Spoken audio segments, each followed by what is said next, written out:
Hello दोस्तों, आज हमारी पहली क्लास है जिसका नाम है आईयूपीएसी। सबसे पहले हम लोग जानेंगे कि आईयूपीएसी की फुल फॉर्म होती क्या है, क्योंकि बहुत से बच्चे ऐसे हैं जिन्हें यही नहीं पता है कि आईयूपीएसी की फुल फॉर्म होती क्या है। तो हमारा जो पहला टॉपिक है वो है IUPAC, international union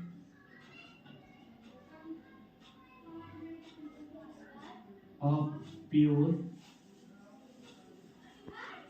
and applied chemistry.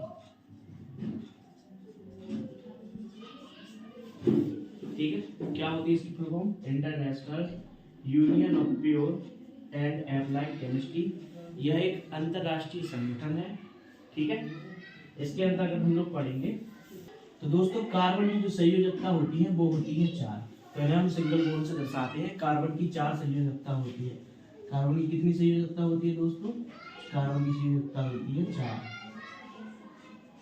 ठीक है, कार्बन में क्या होता है? कार्बन में केवल 3 बॉन्ड होते हैं। बॉन्ड कितने होते हैं? बॉन्ड होते हैं 3, सिंगल बॉन्ड, डबल बॉन्ड और triple bond. Single bond, double bond और ट्रिपल बॉन्ड। इसको हम कहते हैं एन, इसको हम ई कहते हैं और इसको हम कहते हैं आई। सिंगल बॉन्ड को हम लोग एन कहते हैं, डबल बॉन्ड को ई कहते हैं और ट्रिपल बॉन्ड को आई कहते हैं। ठीक, जब तक हम लोग कोई चेन, जैसे हम उदाहरण के लिए हम कोई चेन बना रहे हैं, हमने चेन में आपको लिख दिया कार्बन और कार्बन। ठीक, तो ये चेन जब तक पूरी नहीं मानी जाएगी तब तक, जब तक इसके चारों बॉन्ड ना हो। और हम उन चारों बॉन्डों को हाइड्रोजन से जोड़ेंगे, एच से जोड़ेंगे। किससे जोड़ेंगे दोस्तों? एच से।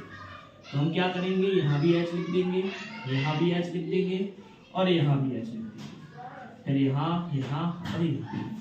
इस प्रकार से ये हमारा क्या बन गया? एक चेन बन गई है। क्या बन गई? एक चेन बन गई है।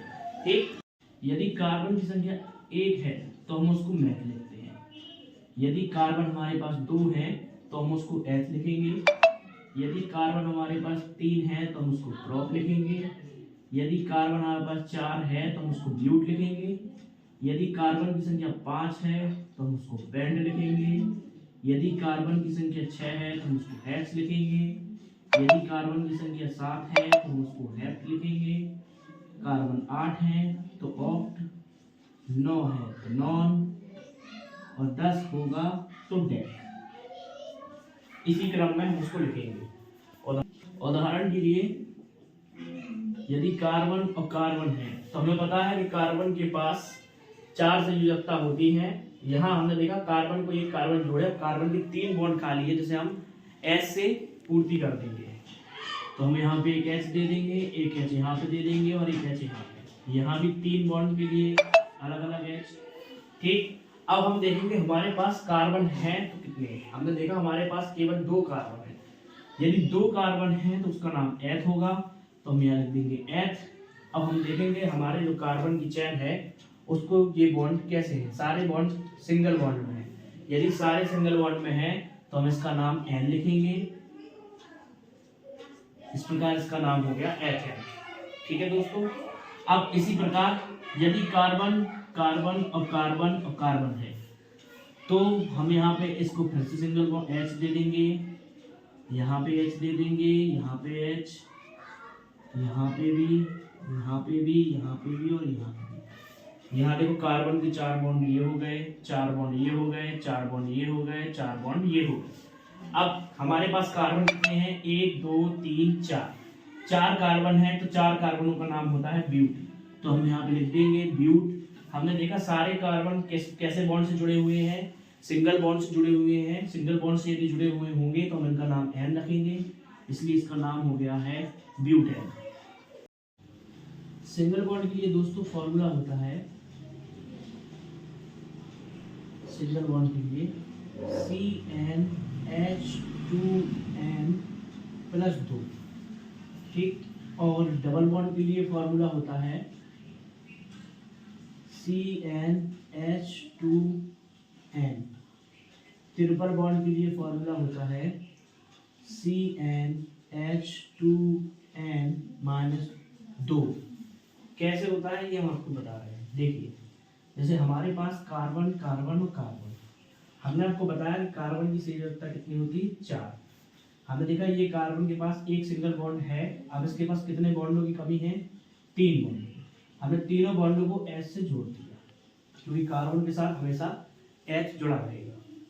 यहाँ हमने देखा कार्बन के पास 1 2, अब कितने बॉन्डों की कमी है 2 बॉन्डों की। हमने यहाँ पे भी इसको H से जोड़ दिया। हमने देखा कार्बन के पास केवल एक ही बॉन्ड है, इसके पास 3 बॉन्डों की कमी, हमने इसको दिए और H से जोड़ दिया। अब हमने देखा कार्बन कितने कार्बन है, ये सिंगल बॉन्ड से है तो पहला फॉर्मूला आपका काम आएगा। इसमें आप देखो कितने कार्बन है 1 2 3, हमारे पास 1 2 3 3 कार्बन है। तो n का मतलब होता है जितनी आपके पास कार्बन की संख्या है आपको यहाँ पे लिखना है। तो हमारे पास कार्बन हो गए 3। अब H कितने हमारे पास H2n की संख्या कितनी है कार्बन पे ही निर्भर करेगा, तो n की जगह पे आएगा 3। फिर आपके फॉर्मूले में है +2, तो ये हो गया C3H6 + 2 C3H8। इसका मतलब हमारे पास कार्बन 3 है और H 8 है। अब हम काउंट करेंगे 1 2 3, कार्बन तो 3 हो गए, 1 2 3 4 5 6 7 8 और हाइड्रोजन भी हमारे पास 8 हो गए। इस प्रकार जब भी आपको कोई भी पेपर में ऐसा मिले स्ट्रक्चर और आपको पता करना पड़े तो आप ऐसे ही फॉर्मूले से पता कर सकते हैं कि ये कौन से बॉन्ड में आएगा, सिंगल बॉन्ड में, डबल बॉन्ड में या ट्रिपल बॉन्ड में। जैसा कि एक और एग्जांपल हम देखते हैं, ये कार्बन कार्बन और कार्बन से लिखा है। अब इसके पास 3 बॉन्ड कम थे, हमने इसको S से जोड़ दिया। यहाँ 2 बॉन्ड कम थे, हमने इसको S से जोड़ दिया। यहाँ पे भी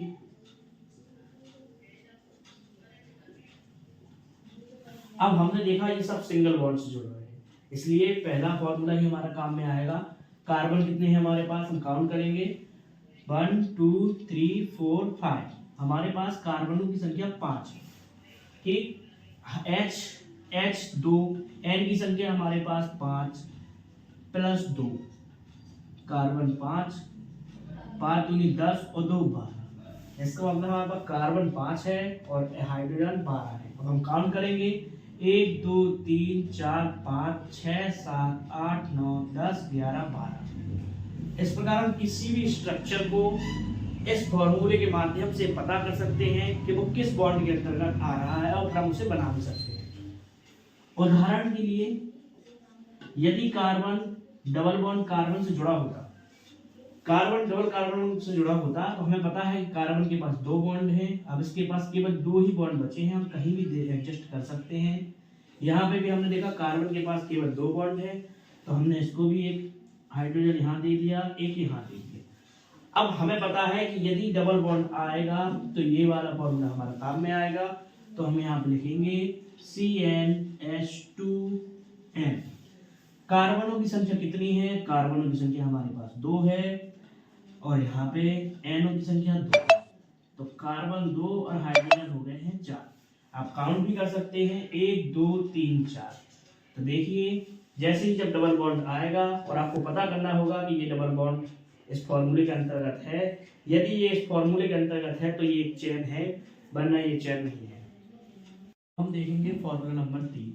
हमने यहाँ कार्बन को 3 बॉन्डों से जोड़ दिया, यहाँ पे भी कार्बन और कार्बन लगा दिया। ठीक, तो हम ये चेक करेंगे, हमने देखा यहाँ कार्बन के पास 3 बॉन्ड है, इसके पास एक ही बॉन्ड कम था, हमने एक H से जोड़ दिया है। यहाँ पे कार्बन के पास 3 और एक 4, कार्बन के 4 बॉन्ड पूर्ण हो गए हैं। यहाँ पे कार्बन के पास केवल 2 ही बॉन्ड है, तो हम यहाँ 2 बॉन्ड से H जोड़ देंगे। यहाँ पे कार्बन के पास 3 बॉन्डों की कमी है, हम उसको H से जोड़ देंगे। अब हमें पता है यहाँ पे ट्रिपल बॉन्ड लगा है, तो हमारा फॉर्मूला नंबर 3 काम करेगा CnH2n-2।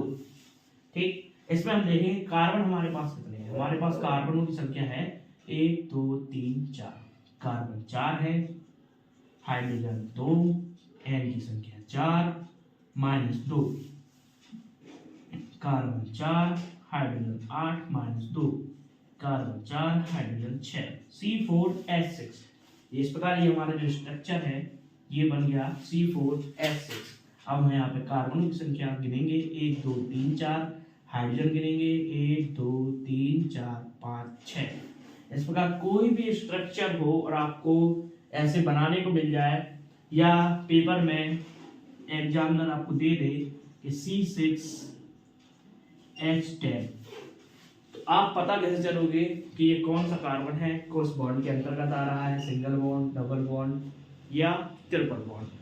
तो ये जो ट्रिक है ये सीधी सीधी है कि जब भी सिंगल बॉन्ड होगा तो जो कार्बन होगा उसका डबल होगा।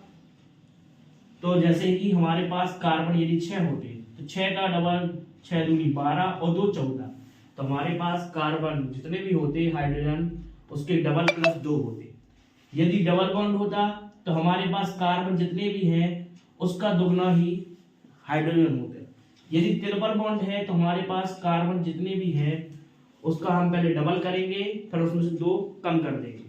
जैसे कि यहाँ पे हमारे पास ये कार्बनों की संख्या 6 है, तो हम चेक करेंगे कार्बन 6 है, तो यदि हम पहले फॉर्मूले में इसको रख के देखें CnH2n+2, कार्बनों की संख्या 6 है, 2 × 6 + 2, कार्बन 6 H12+2, तो कार्बन 6 हाइड्रोजन हो गए हमारे पास 14, जो कि इससे मैच नहीं कर रहे हैं।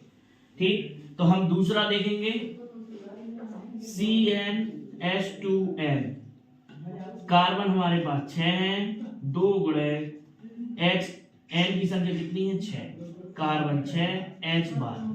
ये भी आप तीसरा फॉर्मूला में देखेंगे तो हमारा तीसरा फॉर्मूला है CnH2n-2, कार्बनों की संख्या हमारे पास कितनी है, कार्बन की संख्या हमारे पास 6 है, कार्बन 6, हाइड्रोजन H2n की संख्या 6 थी, -2, कार्बन 6 H12-2, तो कार्बन 6 और H 10। इसका मतलब है ये स्ट्रक्चर नंबर तीसरे बॉन्ड से बनेगा। ये जो हमारा स्ट्रक्चर है ये तीसरे बॉन्ड से बनेगा। आप एक शॉर्ट ट्रिक ऐसी है कि आप इसको डायरेक्ट पहचान सकते हैं। आपको कुछ नहीं करना, जितनी भी कार्बन हो आप उसका दोगुना करोगे और उसमें 2 जोड़ के चेक कर लोगे। यदि हो रहा है तो पहले बॉन्ड में आएगा, जैसे आपने देखा 6 कार्बन है, 6 का दुगना 12 और 12 में 2 जोड़े 14। क्या हाइड्रोजन 14 था? नहीं था। तो आप समझ जाओगे कि हमारा जो पहला बॉन्ड है ये इससे नहीं लगेगा। दूसरे बॉन्ड में आप चेक करोगे, दूसरा बॉन्ड क्या कहता है कि जितने भी कार्बन है उसमें कार्बनों की संख्या जितनी है उसमें 2 का गुणा कर देना है। तो आपने देखा हमारे पास 6 कार्बन थे, आपने इसमें 2 का गुणा किया जो की संख्या होगी 12, तो यहाँ भी हमें नहीं मिला।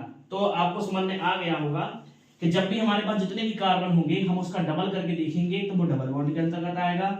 यदि हम उसका डबल करके उसमें 2 जोड़ेंगे तो वो सिंगल बॉन्ड के अंतर्गत आएगा। यदि हम उसका डबल करके केवल उसमें से 2 घटा देंगे तो वो ट्रिपल बॉन्ड के अंतर्गत आएगा। हमने यहाँ देखा कार्बन 6 थे, हम इसका डबल किया 12 में से 2 घटा दिए 10, तो हमने पहचान लिया कि ये ट्रिपल बॉन्ड से बना कार्बन है। हम लोग एक और उदाहरण देखेंगे दोस्तों। हमने कार्बन और कार्बन को डबल बॉन्ड से, कार्बन और कार्बन। अब हमने देखा कार्बन के पास एक ही बॉन्ड है, हम इसको 3 दे देंगे H। यहाँ पे कार्बन के पास 2 और 1 3, केवल एक ही H की कमी थी। यहाँ पे 2 और 1 3, केवल एक ही H की कमी है। यहाँ पे कार्बन के पास 1 और 2 बॉन्ड है, 2 H की कमी है। यहाँ कार्बन के पास केवल एक ही बॉन्ड है, उसके पास भी 3 H की कमी है, जो कि हमने यहाँ पूर्ति कर दी। अब हम अपने फॉर्मूले पे देखेंगे, यहाँ डबल बॉन्ड लगा है तो ये फॉर्मूला CnH2n इस पे आएगा। हम इसमें चेक करेंगे क्या ये स्ट्रक्चर इस फॉर्मूले से बन रहा है या नहीं। तो हम देखेंगे कार्बन हमारे पास कार्बनों की संख्या कितनी है, 1 2 3 4 5, कार्बन 5 है, H2, N की संख्या 5, तो कार्बन 5 H10। हम देखेंगे हमारे पास कार्बन 5 है, 1 2 3 4 5, हाइड्रोजन कितने हैं काउंट करेंगे, 1 2 3 4 5 6 7 8 9 10। इसमें कोई भी स्ट्रक्चर आपको मिल जाए तो आप उसको सिंगल बॉन्ड, डबल बॉन्ड और ट्रिपल बॉन्ड से पता कर सकते हैं कि वो स्ट्रक्चर सही है या नहीं। यदि पेपर में आपको स्ट्रक्चर बना के ना दे, ऐसा कोई नाम भी दे दे, तो भी आप उसको क्लियरली अच्छे तरीके से बता सकते हैं। जैसा कि हमने आपको बताया था, यदि कार्बन 6 है तो हम क्या करेंगे, पहले बॉन्ड में हमने देखा कार्बन 6 है तो हम इस N की जगह 6 रखेंगे तो कार्बन 6 हो गए। H 2 × 6 12 और 12 और 2 14, तो ये हमारे पहला स्ट्रक्चर जो हमारा है ये पहले फॉर्मूले पे आ गया है। ऐसे ही यदि आपको कोई भी संख्या मिल जाती, जैसे उदाहरण के लिए दूसरा C5H10, तो आप इसको भी चेक करके देखो। जैसे कि आपको मिल रहा है, ये पहले फॉर्मूले से देखते हैं, कार्बन की संख्या 5 है, तो 5 दूनी 10 और 2 12, हमारे पास क्या हाइड्रोजन 12 है जी नहीं, तो ये पहले फॉर्मूले पे नहीं आएगा। हम दूसरे फॉर्मूले पे देखेंगे, कार्बन की संख्या 5, कार्बन 5 है, 2 5 10, 10 में से 2 गए तो बचे 8, क्या हाइड्रोजन 8 है जी नहीं, हाइड्रोजन 8 भी नहीं है। तो हम तीसरे फॉर्मूले पे देखेंगे, कार्बन की संख्या 5, हाइड्रोजन 5 दूनी 10, तो ये किस फॉर्मूले पे आ रहा है, ये डबल बॉन्ड में आ रहा है। ठीक, जैसे कि हम चेक करके देखेंगे, CnH2n, कार्बन 5 है, हाइड्रोजन 2 गुणे 5, तो कार्बन 5 हो गया, हाइड्रोजन 10। इसका मतलब है ये जो स्ट्रक्चर है ये हमारा डबल बॉन्ड में बनेगा। किसमें बनेगा दोस्तों, डबल बॉन्ड में बनेगा। हम इसको कैसा बनाएंगे, हम कहीं पर भी एक डबल बॉन्ड दे देंगे, हम कहीं पर भी एक डबल बॉन्ड दे देंगे, और हमें पता है हाइड्रोजन कितने होंगे, हाइड्रोजन होंगे 10। आपको गिनने की जरूरत नहीं है, आप जब यहाँ हाइड्रोजन रखोगे तो वो अपने आप 10 हो जाएंगे। देखिए यहाँ पे 3 हाइड्रोजन की कमी थी, यहाँ पे केवल 1 हाइड्रोजन की, यहाँ पे केवल 1, यहाँ पे 2 और यहाँ पे 3। अब हम इसको काउंट करेंगे, 1 2 3 4 5 6 7 8 9 10। इस प्रकार कोई भी स्ट्रक्चर हो तो वो हमारे इन फॉर्मूले पे आधारित होगा, अन्यथा वो स्ट्रक्चर गलत है। चलिए दोस्तों, आज के लिए इतना ही, आगे की क्लास हमारी कल होगी। Please subscribe and like.